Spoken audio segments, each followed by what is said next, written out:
قال رسول الله صلى الله عليه وسلم: بلغوا عني ولو آية. نحمد ونصلي على رسوله الكريم. اعوذ باللہ من الشیطان الرجیم. بسم اللہ الرحمن الرحیم. عن عبادة بن الصامت رضی اللہ تعالی عنہ اشہد انی سمعت رسول اللہ صلی اللہ علیہ وسلم يقول 5 صلوات افترضهن الله تعالى من أحسن وضوءهن وصلاهن لوقتهن وأتم ركوعهن وخشوعهن كان له على الله عهد أن يغفر له ومن لم يفعل فليس له على الله عهد إن شاء غفر له وإن شاء عذبه. سیدنا حضرت عبادہ بن صامت رضی اللہ تعالی عنہ نے کہا کہ میں اس بات کی گواہی دیتا ہوں کہ میں نے رسول اللہ صلی اللہ تعالی علیہ وسلم کو فرماتے سنا: اللہ تعالیٰ نے 5 نمازیں فرض کی ہیں. جو شخص ان کے لیے اچھی طرح وضو کرے گا اور انہیں ان کے وقت پر ادا کرے گا، ان کے رکوع و سجود کو پورا کرے گا، تو اللہ تعالیٰ جل شانہ کا اس سے وعدہ ہے کہ اسے بخش دے گا، اور جو ایسا نہیں کرے گا تو اللہ تعالیٰ جل شانہ کا اس سے کوئی وعدہ نہیں، چاہے تو اس کو بخش دے چاہے تو عذاب دے. نماز کی فرضیت سے متعلق بہت سی احادیث آتی ہیں. اس کا منکر مرتد ہے جسے توبہ کا موقع دیا جائے گا. اگر وہ توبہ کر لے تو ٹھیک، ورنہ اس کو قتل کرنے پر امت مسلمہ کے علماء کا اتفاق ہے. لیکن یہاں پر یہ بات ذہن نشین فرما لیں کہ بے نمازی کو سزا دینا ہر آدمی کے اختیار میں نہیں کہ جس کا جی چاہے وہ اٹھ کر مرتد کو قتل کر دے، بلکہ یہ کام حکومت وقت کا ہے. نماز کو عربی زبان میں صلاۃ کہتے ہیں، جس کا لغوی معنی دعا ہے. نماز کا شرعی اور اصطلاحی معنی وہ مخصوص اقوال و افعال ہیں جن کی ابتدا اللہ اکبر سے اور انتہا سلام پھیرنے سے ہوتی ہے. چونکہ نمازی نماز میں عبادت، ثناء اور طلب درخواست کی شکل میں اللہ تعالیٰ کے حضور دعا میں مشغول رہتا ہے، اس لیے نماز کو عربی زبان میں صلاۃ کہا جاتا ہے. نماز کی اہمیت اور تاکید سب سے زیادہ ہے.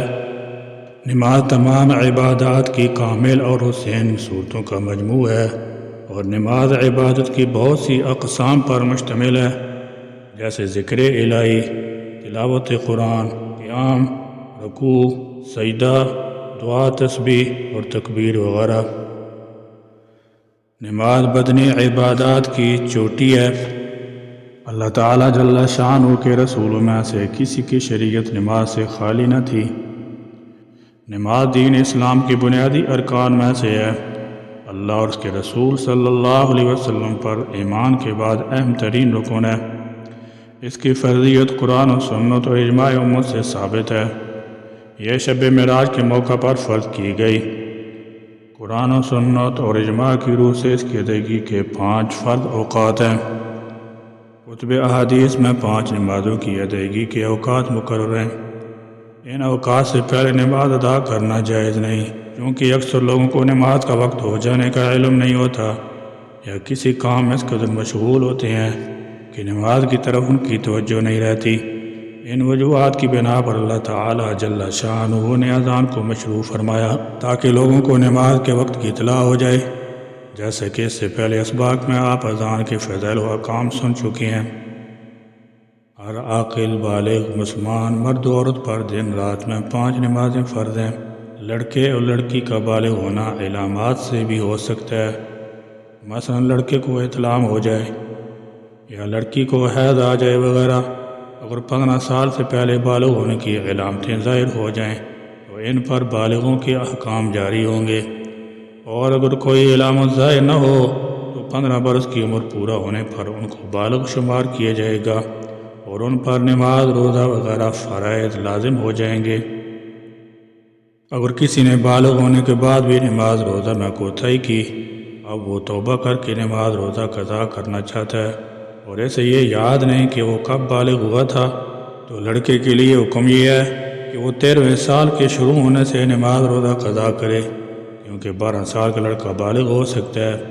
اور لڑکی کے لیے حکم یہ ہے کہ وہ 9 برس پورے ہونے اور 10ویں سال کے شروع ہونے سے نماز روزہ قضا کرے، کیونکہ 9 برس کی لڑکی بالغ ہو سکتی ہے۔ والدین کے لیے ضروری ہے کہ جب بچہ 7 برس کا ہو جائے تو اسے نماز کی تلقین کریں، باوجود یہ کہ اس پر نماز فرض نہیں، لیکن والدین سرپرست اس کا اہتمام ضرور کریں، اسے نماز کا عادی بنائیں، اس سے بچے اور اس کی سرپرست دونوں کو اجر و ثواب ملے گا۔ والدین اور ولی کو چاہیے کہ بچے کو نماز اور طہارت کے مسائل کی تعلیم دے۔ اگر بچے کی عمر 10 برس کی ہو جائے اور نماز میں سستی کرے تو والدین یا سرپرست سے مار کر نماز پڑھائے، کیونکہ رسول اللہ صلی اللہ تعالی علیہ وسلم نے فرمایا ہے، تمہارے بچے 7 برس کے ہوں تو انہیں نماز کی تلقین کرو، جب 10 برس کے ہو جائیں اور نماز نہ پڑھیں تو انہیں مارو اور ان کے بستر الگ الگ کر دو۔ جس شخص نے نماز کی فرضیت و اہمیت کا انکار کیے بغیر میں سستی اور کوتاہی سے نماز چھوڑ دی تو اس نے اہل علم کی صحیح رائے کے مطابق کفر کا ارتکاب کیا۔ اس بارے میں ایک دلیل یہ ہے کہ رسول اللہ صلی اللہ تعالی علیہ وسلم نے فرمایا، آدمی اور اس کے کفر کے درمیان فرق نماز کا چھوڑنا ہے۔ اس حدیث کا مطلب ہے کہ جو نماز چھوڑنے کو حلال سمجھے وہ کافر ہے، البتہ جو اس کو حلال نہ سمجھے بلکہ اپنی سستی اور غفلت کی وجہ سے نماز کو ادا نہ کر سکے تو وہ اس حکم میں داخل نہ ہوگا، وہ فاسق ہے۔ اس طرح کے قرآن و حدیث، آثار صحابہ اور اقوال ائمہ کی روشنی میں تارک الصلاۃ کو کافر قرار دیا جاتا ہے، اور گناہ کبیرہ کا مرتکب فاسق ہوتا ہے، کافر نہیں ہوتا۔ رسول اللہ صلی اللہ علیہ وسلم نے ایسے شخص کو تحدیداً یعنی دھمکی کے طور پر کافر فرمایا ہے تاکہ وہ نماز کے ترک کرنے سے بچ سکے، اور صحیح احادیث سے یہ بات ثابت ہے کہ کبیرہ گناہ کا مرتکب کافر نہیں ہوتا کہ وہ دائرہ اسلام سے نکل جائے، بلکہ اس گناہ کی وجہ سے فاسق ہو جاتا ہے۔ لہذا معلوم ہوا کہ گناہ کبیرہ کا مرتکب فاسق تو ہے لیکن کافر نہیں۔ تاہم اگر کوئی شخص نماز کی فرضیت کا ہی انکار کر دے تو اس سے وہ کافر ہو جائے گا، اور شادی شدہ ہونے کی صورت میں اس کا نکاح بھی ختم ہو جائے گا۔ اس پر سچی توبہ کے ساتھ تجدید ایمان اور تجدید نکاح لازم ہوگا۔ اور جو شخص نماز کا تارک ہو اس کے اس عمل کی عام تشہیر کرنی چاہیے حتیٰ کہ اس رسوائی سے شرمندہ ہو کر نماز ادا کرنے لگے۔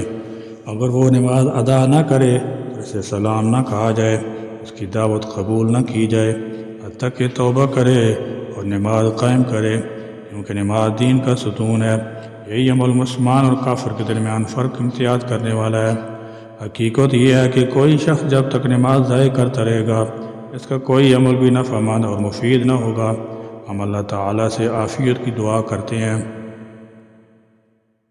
بعض نادان لوگ علاج کی خاطر جب اسپتال میں بیڈ پر ہوتے ہیں اور وضو کرنے کے لیے نیچے اتر نہیں سکتے، یا ناپاک کپڑے تبدیل نہیں کر سکتے، یا ان کے پاس تیمم کے لیے مٹی موجود نہیں ہوتی، یا انہیں پانی یا مٹی مہیا کرنے والا کوئی ساتھی نہیں ہوتا،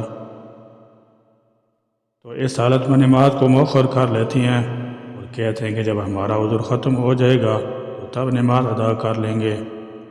اسی طرح بسا اوقات وہ کئی نمازیں چھوڑ دیتی ہیں۔ یہ بہت بڑی غلطی اور خطا ہے۔ نماز کا ضائع کرنا ہے، اس کا سبب لا علمی اور مسائل دریافت نہ کرنا ہے۔ ایسے شخص پر لازم ہے کہ وہ ہر حال میں وقت پر نماز ادا کرے، اور وہ اسے کفایت کر جائے گی انشاءاللہ تعالی۔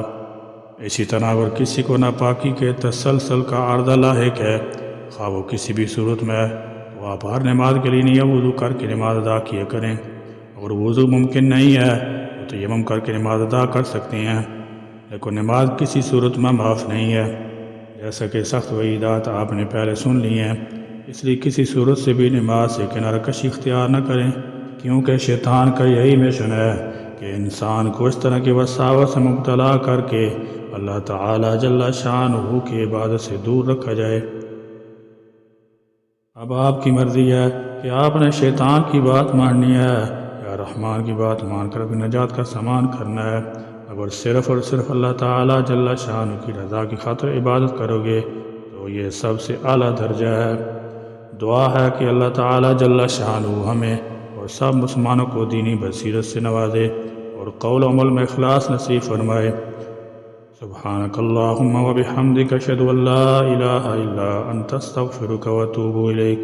ربنا تقبل منا انک انت السمیع العلیم وتب علینا انک انت التواب الرحیم وآخر دعوانا الحمد للہ رب العالمین۔